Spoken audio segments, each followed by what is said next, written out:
Hi everybody, welcome to Stamping with Melva. I'm Melva Peters and I'm an independent Stampin' Up! Demonstrator in British Columbia, Canada. And you can find me online at stampingwithmelva.com. Today I want to show you how I made the card that I shared as part of my blog post today. It features the Darling Details bundle. And I just love this. Now when I first saw this bundle, one of the dies kind of caught my eye because it's got scallops on it, but you can actually weave ribbon through it. Now, I haven't done that in today's card, but that's what drew me to this particular bundle in the new Stampin' Up! Annual catalog. But the flowers are really pretty. It's two-step stamping, and I love two-step stamping. And there are dies that cut frames, which just makes it so easy. And these frames are lovely. They're just detailed and so pretty. So let me switch over to my desktop. I'll show you the card and then I'll show you how I put it together.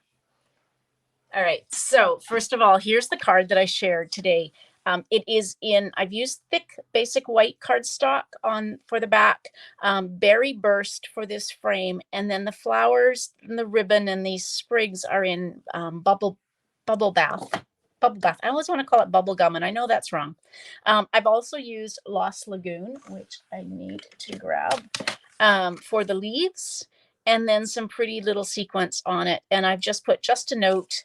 I haven't stamped anything on the inside because when I do note cards, I like to leave lots of room. This is the sheer ribbon. It comes in Lemon Lolly, Azure Afternoon, and Bubble Bath. And so I've used the Bubble Bath. It's got just really pretty silver edging on it. So that's the card that I shared. So let me show you this bundle. So this is the Darling Details bundle. So the stamp set's some great sentiments. It's perfect. It's got thank you, just a note, happy birthday, hello there. So really great sentiments that you can use for all sorts of cards. Two-step stamping. These images are at 90%. So they actually, the stamp's larger than it appears.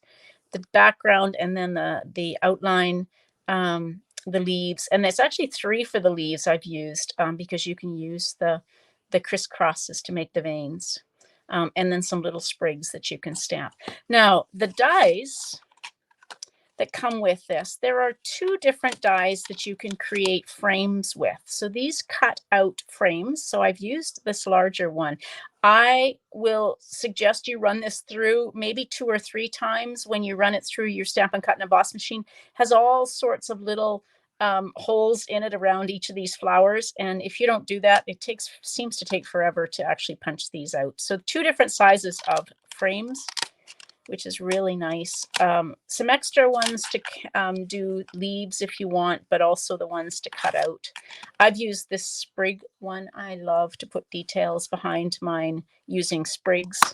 And then these flowers. This is the die that I mentioned. I haven't used it today, but this one actually cuts a scalloped edge, but you can weave ribbon through these holes. So if you haven't looked at this, it's really cool. There are some great samples in the catalog, and I will be using it, of course.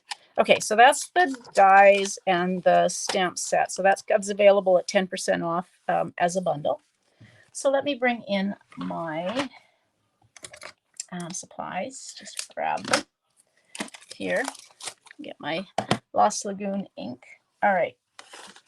So I've got a piece of thick basic white cardstock. Now I've already gone ahead. This is 4 1/4 by 11, and I've scored it at 5 1/2.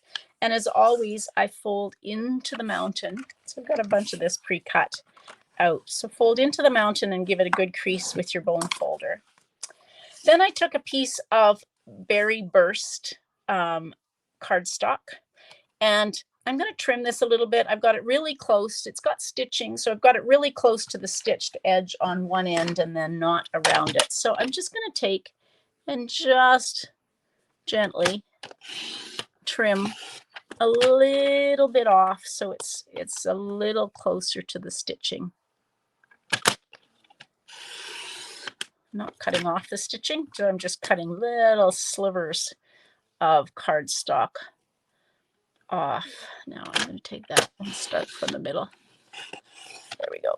Okay, there we go. Just is a little bit more even around the edges. Now I do need to take my take your pick tool, and unfortunately you're going to have to watch me. I did run this through a few times, and if I don't get all of these out it's actually okay. You could use, let's see if this will work. I've got some Post-it note tape here. So let's see if, no, it's not working real well. Sometimes you can use a Post-it note or Post-it note tape or washi tape and just kind of pull up on these the little dots, and these will fall, kind of pull out and stick, so you don't get all these little dots all over the place. They make quite a mess, unfortunately.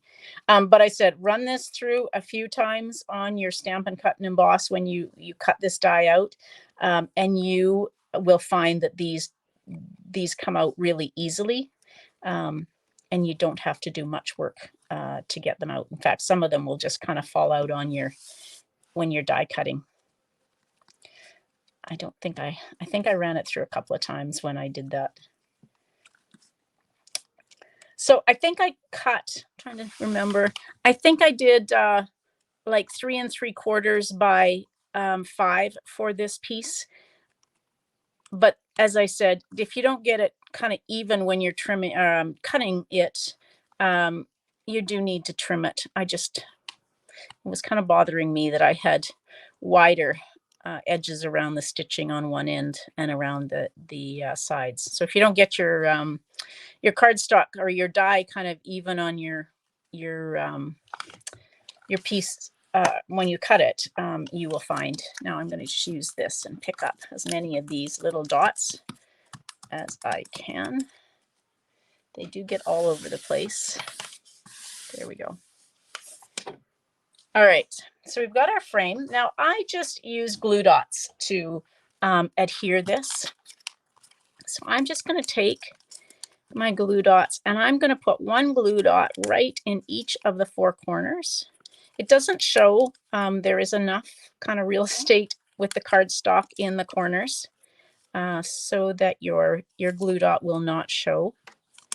I've got a glue dot on each of the 4 corners. I do. All right, so we're going to take this and put it in the middle of our card base, kind of just like that.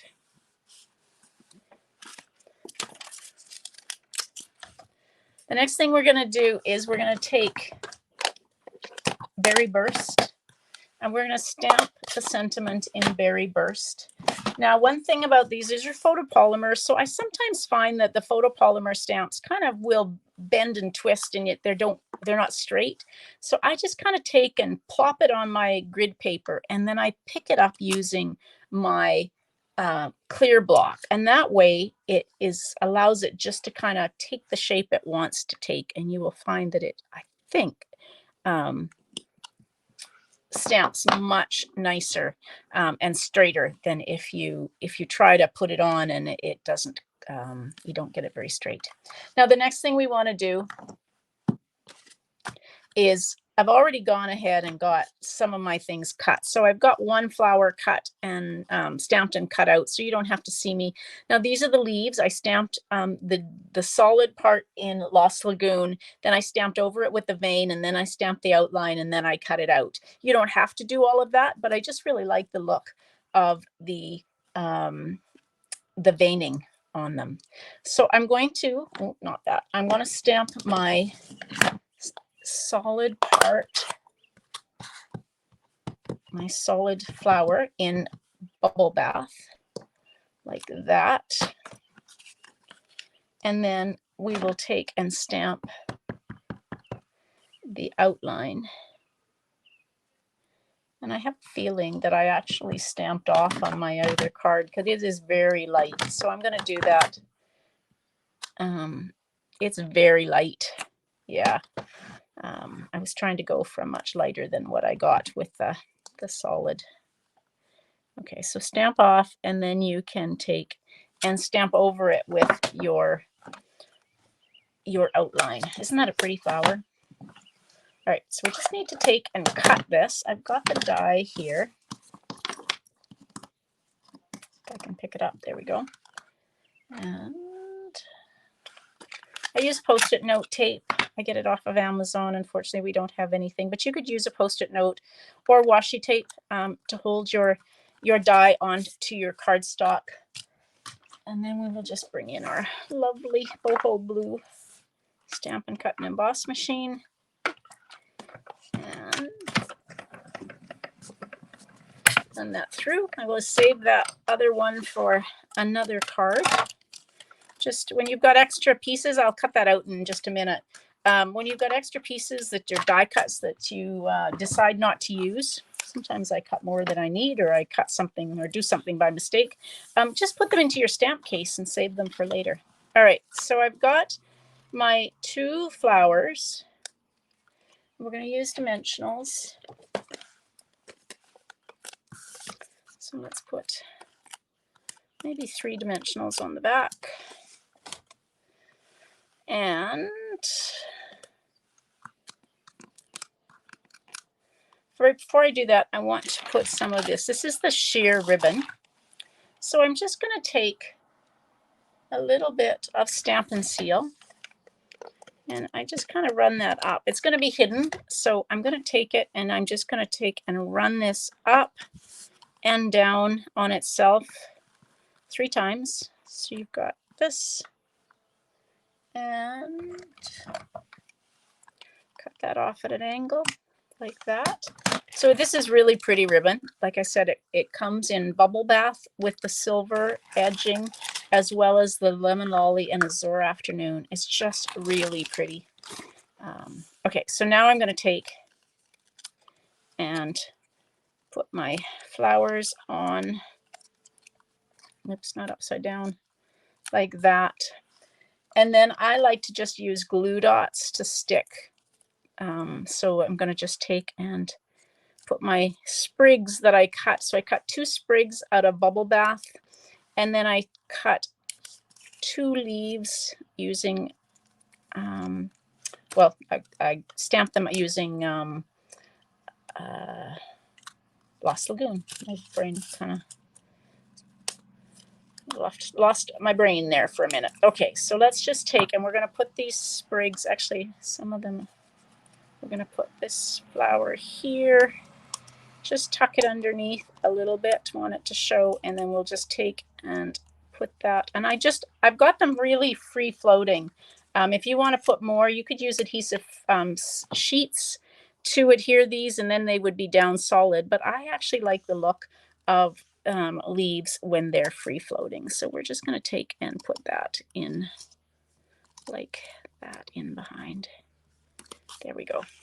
All right, now the last thing I need for the card are, these are the sequence. They're the trio, sequence trio adhesive back trees, and they come in white, pink, and pretty peacock.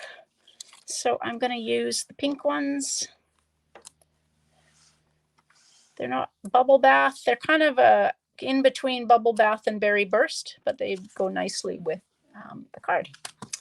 All right, so that's the card. Like I said, I didn't stamp anything on the inside of my card because when I do note cards, I like to leave lots of room to write a note to whoever's getting it.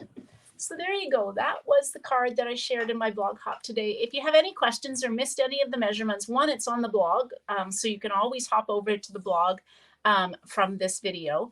Or just leave a comment under here, or if you get over to my blog, leave a comment on my blog. Don't forget, if you're coming in and watching this video on YouTube, don't forget to hit the subscribe button so you get notified when I do lives or when I post upcoming videos. And you can also subscribe to my newsletter or subscribe to my blog when you get over there at stampingwithmelva.com. All right, everybody, thanks so much for joining me. If you're interested in making this card, you'll find all of the supplies on my blog post, and you can just hit add to cart and you will be able to make this card as well. All right, everybody, thanks for joining me. Happy stamping. Bye.